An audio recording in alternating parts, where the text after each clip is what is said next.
और चलिए आपको सीधा अमरोहा लेकर चलते हैं। सीएम योगी क्या कुछ वहां पर कह रहे हैं, सुनते हैं। क्या कर रहे थे 65 वर्षों तक? समाजवादी पार्टी को 4-4 बार मौका मिला।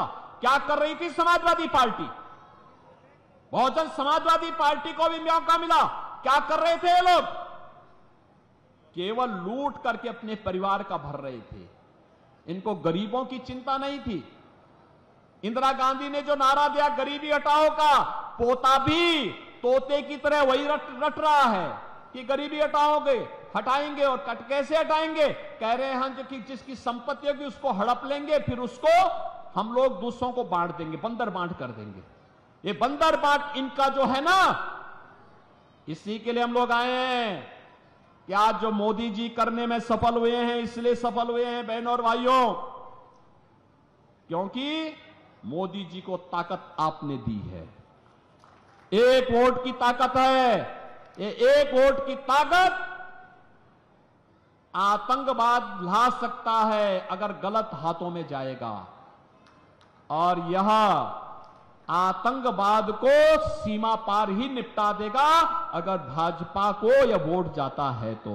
आज आप देख रहे हो ना, पाकिस्तान जो सफाई देता है वो एक ही सफाई देता है, कहता है कि भारत ने हमारे देश के सभी आतंकवादियों को एक एक करके चुन चुन करके मार दिया है।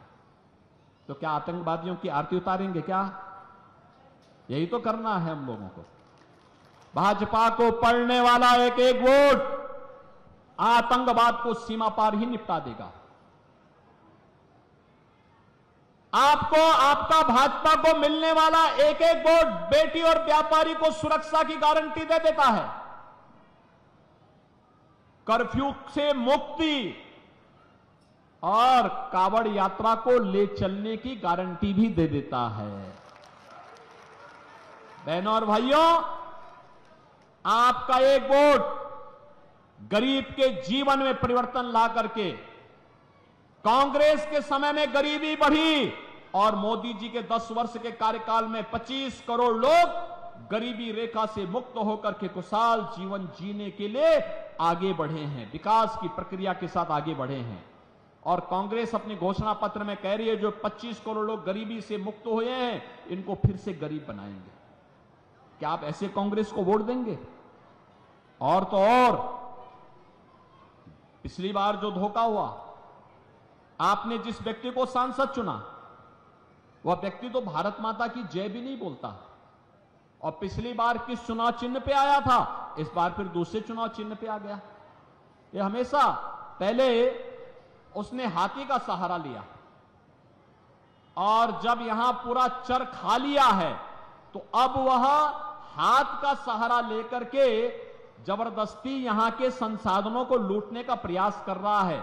और बेशर्मी की हद देखो, देश की संसद में भारत माता की जय करने से भागता है, कहता नहीं हम नहीं बोलेंगे। आप मुझे बताओ, क्या उसको वोट जाना चाहिए? क्या वोट जाना चाहिए? क्या जो भारत माता की जय न बोल सके, क्या उसको वोट जाना चाहिए? क्या रहेंगे भारत में, खाएंगे भारत में और भारत माता की जय जयकार नहीं करेंगे? ये कैसे चल सकता है? क्या आप स्वीकार करेंगे? ये भारत के लोकतंत्र को कमजोर करने की साजिश का हिस्सा है, आपके संसाधनों पर डकैती डालने का हिस्सा है, आपकी सुरक्षा में सेंध लगाने की साजिश का हिस्सा है। और इसीलिए हम लोग आए हैं कि बहनों और भाइयों, जो लोग देश के साथ गद्दारी कर रहे हैं, गरीबों के हकों पर डकैती डालने का काम किए हैं, जिन लोगों ने आपकी सुरक्षा में सेंध लगाया है, बेटी और व्यापारी को सुरक्षा दी है, उन सबको चुनाव में खारिज करिए, एकदम एक सिरे से खारिज करिए। क्योंकि सुरक्षा में सेंध लगाने वाले ये आपके लिए खतरनाक हैं, क्योंकि जीवन तो आपका है। भारत माता को जयकार नहीं कर सकते तो देश तो आपका है और वोट भी आपका है। इसलिए बहनों और भाइयों, अपने सुरक्षित जीवन के लिए, उज्जवल भविष्य के लिए भारत माता को दुनिया की सबसे बड़ी ताकत बनाने के लिए फिर से मोदी जी देश के प्रधानमंत्री बनने आवश्यक हैं। और जो भारत की प्रगति चाहते हैं, भारत की समृद्धि चाहते हैं, वे सभी लोग मोदी जी के समर्थन में हैं, सभी लोग समर्थन में हैं। आप भी यहां से चौधरी कंवर सिंह तंवर को पढ़ने वाला एक एक वोट बहनों और भाइयों, या एक एक वोट मोदी जी को पड़ेगा और विकसित भारत के लिए पड़ेगा। आप सहमत हैं? सहमत हैं? चौधरी कंवर सिंह तंवर को पढ़ने वाला कमल चुनाव चिन्ह पर एक एक वोट मोदी जी के खाते में जाएगा और विकसित भारत की आधारशिला बनेगा। आप भी सहमत हैं इससे? हमारा देश समृद्ध होना चाहिए, हमारा देश मजबूत होना चाहिए, हमारा देश सशक्त होना चाहिए, आतंकवाद से मुक्त होना चाहिए, हमारा देश किसी भी प्रकार की अराजकता से मुक्त होना चाहिए। सब सहमत है ना? तो 26 अप्रैल को पहला काम मतदान, पहला काम। और आपको 2 दिन का समय और प्रचार के लिए मिल रहा है। इस दौरान घर घर जाकर के बोलेंगे हनुमान जयंती है, और हनुमान जी के आराध्य प्रभु राम को अयोध्या में विराजमान कराने का काम भी मोदी जी ने किया है। तो बोलेंगे जो राम को लाए हैं, क्या बोलेंगे? जो राम को लाए हैं हम उनको लाएंगे, बोलेंगे ना? सभी सहमत है ना? और कमल खिलाएंगे, ये भी बोलेंगे ना? सभी लोग सहमत हैं? तो चौधरी कंवर सिंह तंवर भारी बहुमत से विजयी बनकर के जाएंगे।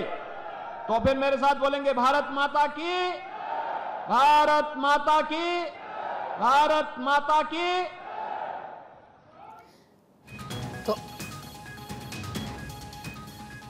तो अमरोहा से सीएम योगी आदित्यनाथ को आप सुन रहे थे, विपक्ष पर हमला बोलते हुए नजर आए। कांग्रेस सरकार में गरीबी बढ़ी है, सीएम योगी की तरफ से कांग्रेस पर वार किया गया। देश शरीयत से नहीं चलेगा, विपक्ष को गरीबों की चिंता नहीं है, सीएम योगी ने ये बड़ी बातें कही हैं। और कांग्रेस ने देश के साथ गद्दारी की है, तो वहीं जो राम को लाए हैं हम उनको लाएंगे, ये नारा लोगों से लगवाते हुए योगी आदित्यनाथ नजर आए। और देखिए किस तरीके से उनकी तरफ से ये अपील की गई कि जो भारतीय जनता पार्टी के प्रत्याशी हैं कंवर सिंह तंवर, उनको ज़्यादा से ज़्यादा वोट कीजिए, उनके पक्ष में वोट कीजिए और उनको जिताइए। आपको ये बता दें कि 2019 में उस वक्त बसपा से कुंवर दानिश अली थे जो चुनावी मैदान में थे, और उन्होंने भाजपा के प्रत्याशी को, यानी कि उस वक्त भी कंवर सिंह तंवर ही मैदान में थे, उनके सामने उनको चुनाव में हरा दिया था। लेकिन इस बार एक बार फिर से, क्योंकि अब बसपा छोड़ चुके हैं कुंवर दानिश अली और कांग्रेस का दामन उन्होंने, कांग्रेस का हाथ उन्होंने थामा है, तो ऐसे में समाजवादी पार्टी और कांग्रेस की तरफ से उनको यहां से मैदान में उतारा गया है। एक बार फिर से ये दोनों ही जो प्रत्याशी हैं एक दूसरे के सामने मैदान में, और इस बार कोशिश पूरी यही है भारतीय जनता पार्टी की प्रत्याशी कंवर सिंह तंवर की कि उनकी जीत हो। पिछले चुनाव में 2019 में 63,248 मतों से उन्होंने, यानी कि दानिश अली ने कंवर सिंह तंवर को हराया था।